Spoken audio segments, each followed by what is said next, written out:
To my sisters, of whom I have many, to my mothers, all of whom I give plenty, to my brothers, the few who stood by strong, and to my fathers, the ones who never made me feel wrong. A mis tios, you helped me find the joys that carried me along. To my queers, you helped me get back so many years. To my youth, you helped me play through all the tears. To my lovers, you brought me so many pleasures. And to my higher self, who always saw me as the greatest treasure. Love, peace, ease, and life. I wish you life and everything in between. Hi, my name is Shasta May Hernandez, they, them, their pronouns, and I am your non-binary spirit guide. Today we are talking about the parent wound. And in looking at the poem that I read at the beginning of this video, you might sit with what the word parent means, who the parent figures were in your life, and how you were raised not only by the people that created you from their own DNA and brought you into this world, but also all the many people that helped raise you as the person that you are today, or may still be raising you depending on where you are in your life when you watch this video. Now, this topic can cover many different things, and today all I really hope to provide is a sense of grounding in your own experience and acknowledgement for where you are with the wounds that you may be carrying or you may have carried that you are now ready to clear. And I just want to make a special note, if you were raised in a home of abuse or trauma, I am so terribly sorry, and this video may not be quite what you're looking for at this moment if you need something specific to your experience. I felt called to make a general video on this topic, as it is something that I have moved through many times in my life, and as I have moved forward and closed chapters with not only my parents, but the many people that have walked through my life and taken on parental roles in my life, or authority figures that have come into my life, and I have moved on into my life in other ways and really reflected on how the parental wounds that I carried impacted those relationships. I really felt called to make this video to touch on some general points in terms of not only the wound itself, but helping to shed some light on potential pathways forward. Now, as we move forward into this video, I also want to say that your experience of what a parent may be, or the ideas that you have of what a parent is, can really be based on many different factors. So I would encourage just taking a step back for a moment and really understanding what your belief is on what a parent is, on what parenting means, and how that might shape your perspective of everything that you take in from the rest of this video, and or your general feeling or idea or perspective on the current wounds that you have from your parents or parent figures. And I also want to touch on the word wound. Wound can mean many things, and very literally it can be something that you have on your body, right, on your person. Specifically, this channel is based on more on the spiritual lens of the human experience. And so we are talking about something that might feel quite physical in some respects, in terms of your emotions, in terms of your thoughts, and maybe having some visceral reactions to any things that have happened or occurred in your life. Though we're also talking about the spiritual end of this, the spiritual piece that connects you to something greater than this human experience, and how that wound that you carry from this human experience impacts your ability to connect to spirit, to connect to your higher self, to connect to the universe and all that is, and how it might be holding you back from moving forward in your life.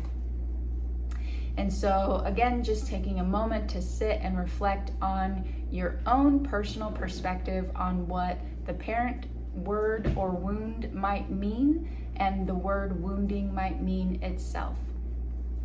Now, in continuing, we want to sit with the many different ways we can feel wounded in our human experience from authority figures or parents in our lives.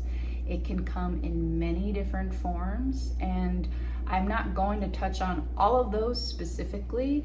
It's more just to highlight and bring awareness to what those are and some things you can do to move forward.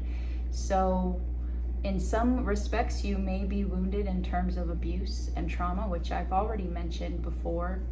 And there are some other common things that may come into play here around perfectionism, around narcissism, around, in general, any roles that you had to take either as a child, as an adolescent, a teenager, in having to care for others in your home, in having to take on the parental role yourself, and or having to provide for anyone in your family. And that may even be for your parent figures as well, spiritually, emotionally, mentally, right? There are many factors that can really play into this, and there are probably many other ways that you might define this, but these are just some very common ways that you might see wounding. There can even be other forms of wounding that might not be so extreme as something as abuse or trauma, but maybe they edge or are just shadow aspects of another human raising another human. And in bringing this topic up, I also want to touch on, especially as we move forward, releasing the energy of blame. And if you have watched my video on blame, shame, judgment, there are some points that I bring up in there that might help you along your journey, because really the parent wound, although it has the title parent in it, right? It may seem that we're putting the lens on the parent. The true way through is to face the wound within yourself and attachments that you have to your parents or the authority figures in your life, and the wound itself, and any things around what you believe parenting to be, and anything around the wound itself that you need to face, heal, and change.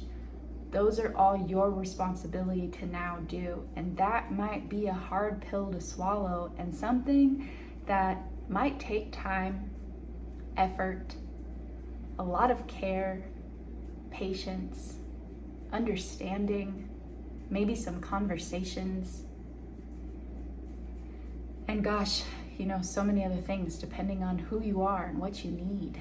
And sharing from personal experience, facing some of these things within my own parental wounding experience, I did a lot of work in therapy. I did a lot of work with spiritual guides. I did a lot of work with ancestors, with connecting to my own self and really facing a lot of the things that I had issues with within myself, and working on detachment and letting go. And these are things that I still work on. I would say these aren't things that I have perfectly healed from, though I have a lot more awareness of them now and when they come up, and the specific wounding and patterning around them. And it is ultimately, I believe, up to me to stay personally responsible for how I relate to other people, how those wounds potentially may be triggered or are triggered in a moment, and how they can be rectified not only within myself, but if I am relating to another person and I feel I have been triggered, or something about the situation has triggered an old pattern or wound, it is up to me ultimately to name that and to move forward with some kind of solution to move out or move away from engaging in that pattern or that trigger, that energy in general, because it is something that I choose to live in or outside of. I do not wish to live in alignment with that wounding or that experience anymore. And so I have to take intentional steps toward something different. Even if in a moment it might make me uncomfortable or others uncomfortable, it is something that I feel deeply committed to, and I have seen really great improvements in my life in general, and my own well-being and happiness and sense of joy and peace and like ability to be able to move through life with a lot more ease, in spite of all the chaos, in spite of all the hurdles. And I hope that you are able to find some of that for yourself too, and that as we move along this journey on this channel, there are different things that I can help guide you toward or show you and give to you based on my own lived experience, based on the tools that I have used in my own life to help move through these energies. So in moving forward, it is important, like I mentioned, to face what this wounding is within the self and to detach from that. You may also want to create a new idea or new patterning around what parenting is, specifically if you are looking to re-raise yourself, if you are looking to raise your inner child, as they say. Inner child is something that we create as a way to, I believe, as a way to help us see the more youthful, younger parts of ourselves and help us engage in the world and really listen to the things that we need to take care of our basic needs. Though it is an energy, right? And if you are looking to embody this energy or to engage with this energy within yourself and to become your own parent, if you will, it might be time to sit with what does that mean to you if you haven't really thought about that before. And or I would encourage you, if you are thinking about having your own family in the future, specifically if you want kids, this might be something to really work on now. And before you have them, before you get to that point of raising a family, you might consider what that energy is for you. Or even if you have children now, you may think about still, what is that energy for you? Parenting and rearing children in this world is such a dynamic and ever-changing and evolving experience that requires so much of your time, energy, attention, and love, plus, right, so many other things. You play so many roles in that experience as a parent. And so it might be time to really, as you're watching this video, and if you're here still, you might consider, okay, what does parenting mean to me? How do you define that, right? What are your values around that? And practically speaking, how does that look in the world? How does that look within yourself? And how can you make space for your own growth and transformation that will inevitably occur, especially if you have children, because they are growing beings consistently in front of you and they are your mirror to your own experience. And so if you are considering re-raising yourself, reparenting yourself, and or having children, that is one of the things that I highly, highly encourage, and it can be incredibly healing for the parent wound itself. Learning to reparent yourself, just generally adulting, right? Doing the hard things, taking care of all the responsibilities that your parent figure or parents, if you had multiple, were able to do for you as a child. And taking on those roles will help you not only see them from a different perspective, but help you to grow and to see the adult self that you have become and the parent energies that live within you, and how you were able to work with those energies. And if those energies are parts of you that you want to continue fostering and nurturing and growing in the ways that you already have, and maybe there are things about them that you want to change or shift, or that are changing and shifting, and you want to stay in awareness of that, and you want to be able to hone those energies and align them with your future goals and values, so that you can continue to stay aware not only of your previous experience and not allowing it to take over this present moment and your future vision, but also just as a way to better relate to anyone else in your life, yourself, any other youth, any other people around you, other parents, and to really just enjoy being here in this now. And outside of defining what parenting means to you, the other thing that I had offered and I mentioned earlier was detachment. So I did make a video on cord cutting. In that video, I did specifically mention not cord cutting from the parents that you were connected to through the umbilical cord. It is not really something I recommend, though you can cord cut from the energies around what occurred, the energies around the wounding, right? So instead of doing a cord cutting, for example, from a particular person, you might do a cord cutting from any and all forms of abuse. You might do a cord cutting from any and all forms of narcissism. You might do a cord cutting from any and all forms of addiction. You might do a cord cutting from any and all forms of perfectionism. Any wounds that you had, right, in your childhood, you want to consider doing cord cutting from, right? You have the wound, and you have you over here, this other part of you, right? So in between all this space is what you'll be cutting and moving away from. And so that video particularly will take you through a guided visualization, and I encourage you to do it for one energy or one thing at a time. That might take time, and I think that's great. I think that's okay. Moving too quickly can often have consequences for your nervous system, and especially if you come from abuse or trauma, or overly like perfectionistic type homes, or homes where you had a lot of pressure put on you to achieve or to be something super great and amazing. It just might be a lot, and on top of everything else you might have going on in your life, I highly encourage you to slow down where you can. My general rule for all of these practices and tools that I give is a week, 7 days.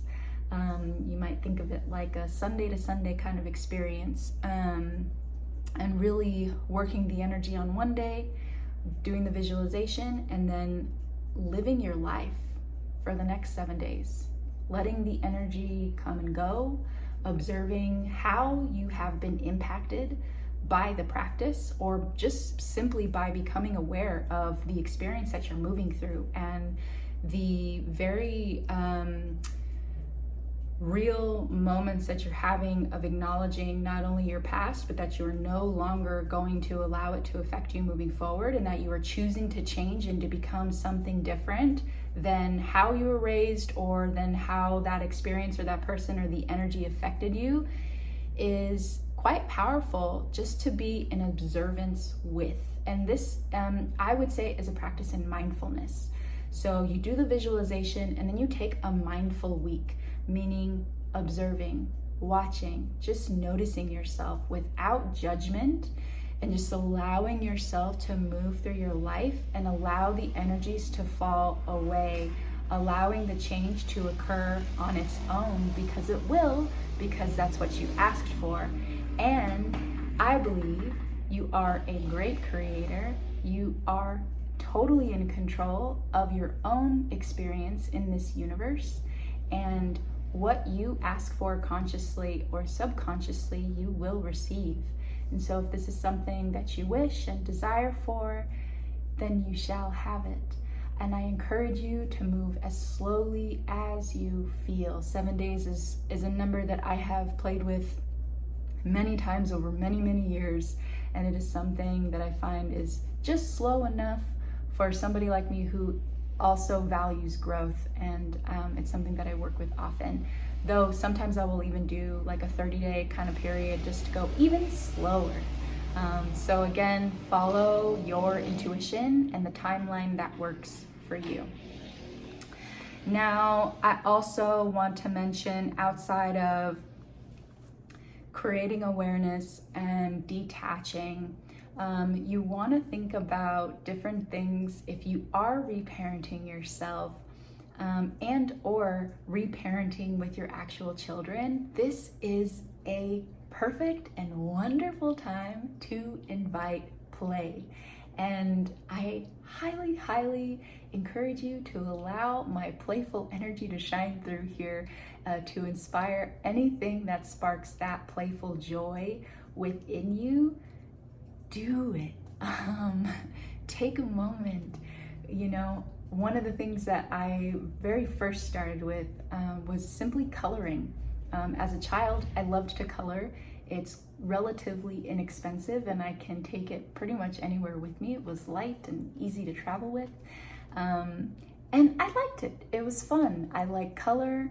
I like colors. And I like the act of coloring. And I found my particular medium was a certain kind of paper, and instead of crayons, I bought markers and pens. I love G2 pens. Those are my favorite kind of pens, and now they come in all sorts of colors, so I'm living the dream when it comes to that particular way of play. One of the other things that I found was really fun was playing with my look, my fashion. You see on this channel, I mix it up a lot. It's just something I do for myself. It feels really, really great, and it sparks my inner child, and it makes me feel creative and fun, and it's really just for me, and I highly enjoy it. It was something I was not expecting, and I just decided one day that I wanted to try something new, and then I did, and then I didn't stop. And now I put stickers on my face sometimes. For a few years, it was a ton of glitter that would get everywhere. Maybe not the best for the environment, but it was a phase. I play with makeup sometimes. I play with my hair. Those are just one way, right? The other ways, at least when I was a child, I highly enjoyed physical activity. I am a person who's very energetic, so physical activity in general for me was something that I needed.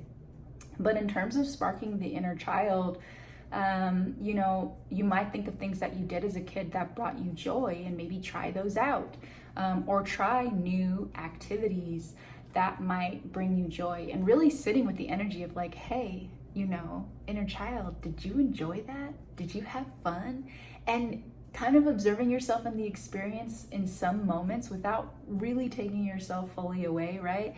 You'll really know if you're in it, or it's something that really sparks your joy, if you're totally in it, right? If you're completely present and time just flies and you're just laughing and having the time of your life, you know, you're probably onto something. So I would say stick with it.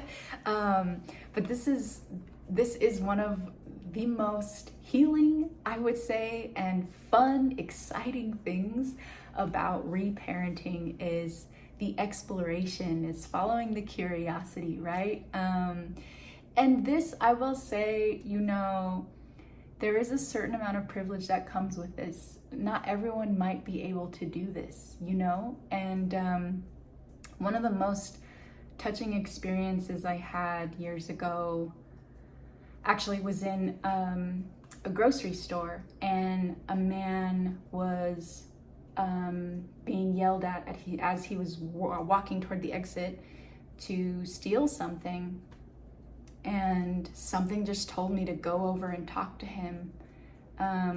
So I did, even though the police were standing right there, and the store manager, and I just asked him, you know, hey, what was it that you were actually looking for?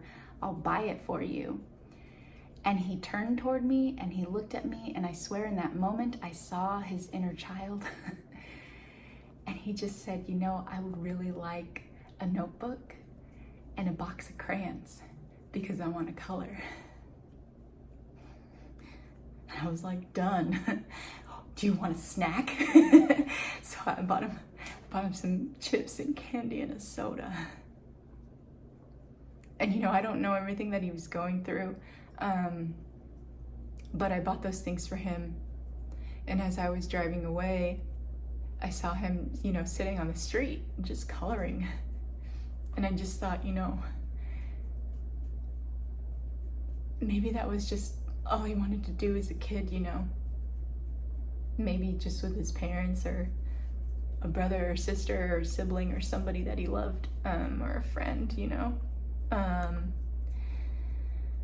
And those moments, they might seem so small, but they can really have a big impact on your soul, on your heart.